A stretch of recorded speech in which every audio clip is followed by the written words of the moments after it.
Sabi dito sa comment ni Ma'am, grabe ang hirap po mag-enroll doon sa disbursement account mutuals. So yung tinutukoy niya mga mare is yung paggawa ng disbursement account.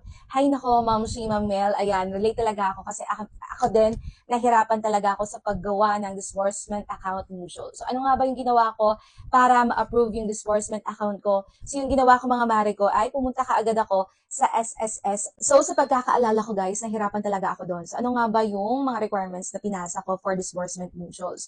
So yung ginawa ko guys is dalawang valid IDs lang. Ayan. So dapat talaga ay nakapicture kayo, like hawak niyo yung isang ID, like yung PRC ID nyo or driver's license or yung PhilHealth ID nyo, dapat hawak nyo yung ganun or nakapag-picture kayo. So it should be 3 MB sa pag-a-upload. Then after that is yung bank account.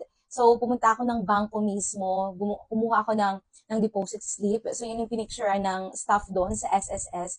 Then after that, yun yung in-upload nila. So pwedeng yung gawin gamit lang yung cellphone. Sa case ko kasi guys, that time wala akong deposit slip. Kaya yung ginawa ko, pumunta muna ako ng bangko para hindi na ako mahirapan.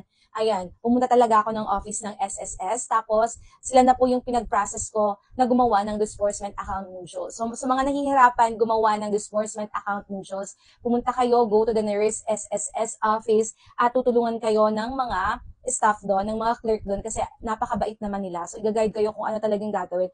Pero kapag hawak niyo naman yung mga requirements niyo, yung mga ID niyo, ayan, pwedeng kayo na lang gumawa dahil meron namang steps sa online kung paano gumawa ng disbursement account mutuals. Sa mga nagtatanong kung paano na-approve yung disbursement account ko, go to the nearest SSS office dahil tutulungan kayo nila.